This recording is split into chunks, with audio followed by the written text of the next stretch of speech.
Assalamualaikum warahmatullahi wabarakatuh. Kami dari kelompok 5 izin memperkenalkan diri. Saya Vita Lailatul Hasanah. Saya Safara Oki Rahma. Saya Firza Putri Aprilia. Saya Muhammad Rizky Akswin. Saya Nuzul Al-Fariha. Saya Sabrina. Saya Ibu Mustika Jingga. Kami di sini akan mempresentasikan terkait materi respon tanaman terhadap cahaya matahari. Bahan diskusi yang akan kami bahas pada presentasi kali ini yaitu terkait intensitas cahaya dan kualitas cahaya. Selanjutnya, intensitas cahaya adalah banyaknya energi yang diterima oleh suatu tanaman per satuan luas dan per satuan waktu. Besarnya intensitas cahaya yang diterima tanaman tidak sama untuk setiap tempat dan waktu, karena tergantung pada yang pertama jarak antara matahari dan bumi. Meskipun pengaruhnya relatif kecil dibandingkan faktor lain, jarak matahari dan bumi sedikit bervariasi sepanjang tahun karena orbit bumi berbentuk elips. Hal tersebut mempengaruhi jumlah energi matahari yang diterima. Selanjutnya yang B yaitu musim. Mempengaruhi intensitas cahaya akibat kemiringan sumbu rotasi bumi. Pada musim panas, rotasi bumi miring ke arah matahari, jadi intensitas cahaya yang diterima lebih besar. Lalu yang C, letak geografis. Lokasi geografis mempengaruhi sudut datang sinar matahari. Daerah di dekat Khatulistiwa menerima cahaya matahari lebih tegak lurus sepanjang tahun sehingga intensitasnya lebih tinggi, dan sebaliknya daerah di lintang tinggi menerima sinar dengan sudut miring sehingga intensitasnya lebih rendah. Selanjutnya yaitu pengaruh intensitas cahaya. Pengaruh utama dari intensitas cahaya matahari terlihat dalam proses fotosintesis tanaman. Sementara pengaruh sekundernya termanifestasi dalam aspek morfogenetik. Dalam hubungannya dengan intensitas cahaya, tanaman beradaptasi dengan menempatkan daun pada posisi yang dapat menyerap cahaya secara maksimal. Daun yang menerima intensitas cahaya maksimum biasanya terdapat pada tajuk utama yang terpapar sinar matahari langsung. Produksi tanaman akan meningkat ketika permukaan daun menjadi lebih besar atau jumlah daun dan anak daun meningkat, karena ini memungkinkan proses fotosintesis berlangsung dengan optimal. Kemudian kebutuhan intensitas matahari terhadap setiap tanaman berbeda-beda.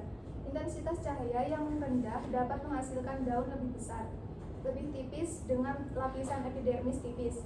Menyesuaikan tanaman yang ternaung dan tanaman terbuka bertujuan untuk efisiensi kegiatan fotosintesis sehingga tanaman dapat tetap bertahan dan produktivitas tanaman tetap tinggi. Kemudian penyesuaian tanaman yang ternaung dan tanaman terbuka bertujuan untuk efisiensi kegiatan fotosintesis sehingga tanaman dapat tetap bertahan dan produktivitas tanaman tetap tinggi.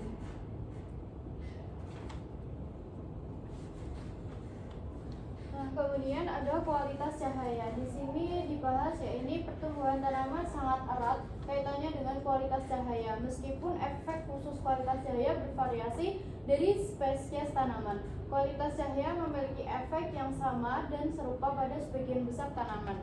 Nah, sebelumnya cahaya itu penting karena tanaman menggunakan sebagian energi radiasi yang dipancarkan matahari untuk proses fotosintesis. Klorofil dapat menyerap panjang gelombang merah 600-700 nm atau biasa disebut nanometer sampai dengan gelombang biru yakni 400-500 nm. Nah, kualitas dari cahaya matahari termasuk baik untuk pertumbuhan tumbuhan karena memiliki seluruh spektrum yang dibutuhkan untuk proses fotosintesis.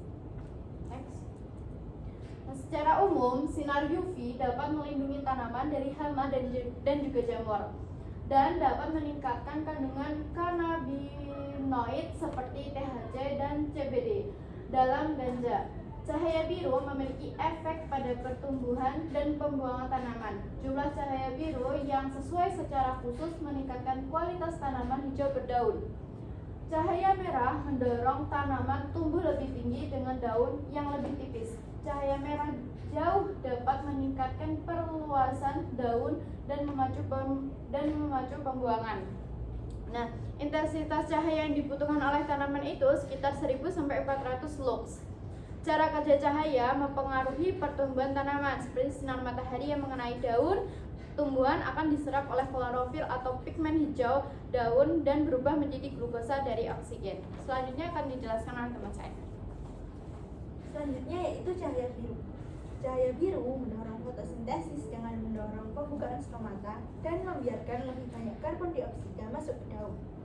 Tingkat cahaya biru yang berbeda memiliki efek yang berbeda pada pertumbuhan tanaman.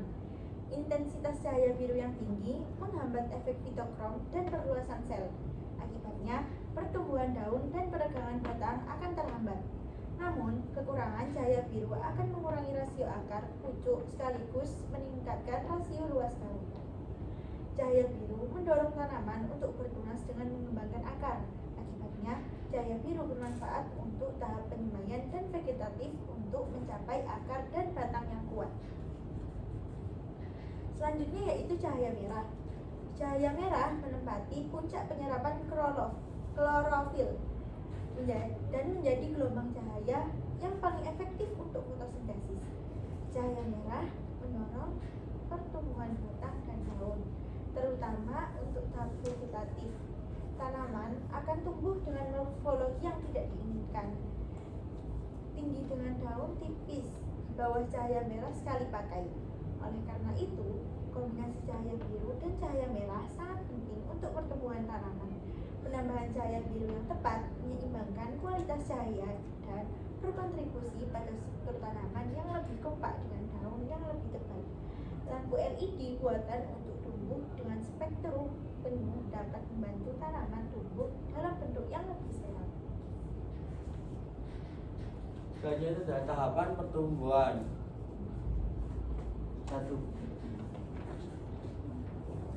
Satu perkecambahan, tahap awal pertumbuhan dari biji. Yang kedua pertumbuhan primer, memanjang ke atas dan ke bawah, batang dan akar. Pertumbuhan sekunder, pembesaran batang dan akar. Pertumbuhan adalah proses bertambahnya ukuran akar, batang, dan daun sering waktu yang memungkinkan tumbuhan menjadi lebih tinggi dan lebih besar.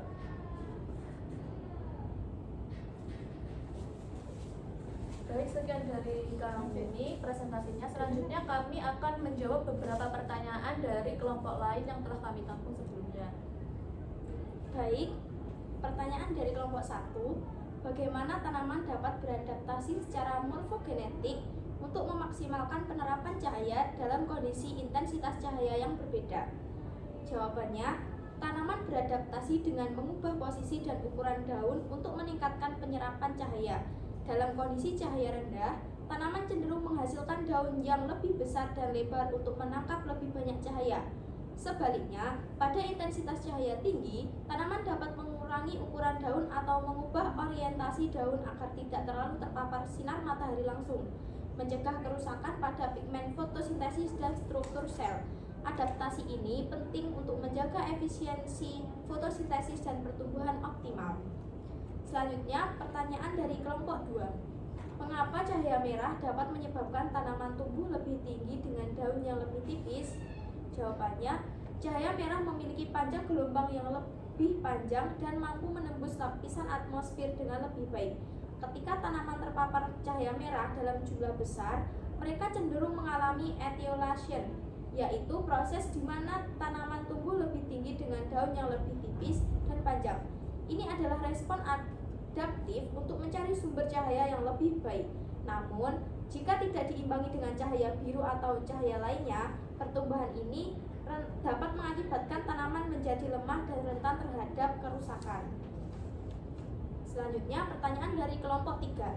Apa yang menyebabkan tumbuhan dapat tumbuh sesuai dengan arah datangnya cahaya? Jawabannya, tumbuhan memiliki kandungan hormon auksin yang membuatnya tumbuh ke arah sumber cahaya. Di hutan, tumbuhan dapat bercabang sehingga daunnya berada di area terbuka yang terkena sinar matahari, bukan di tempat yang teduh. Pertanyaan dari kelompok 4. Mengapa cahaya menjadi faktor penting dalam proses pertumbuhan dan perkembangan pada tumbuhan? Jawabannya, karena cahaya membantu tumbuhan membuat makanan melalui proses fotosintesis. Selain itu, cahaya juga mengatur pertumbuhan dan bentuk tumbuhan. seperti kapan harus mekar dan kapan harus tumbuh tinggi.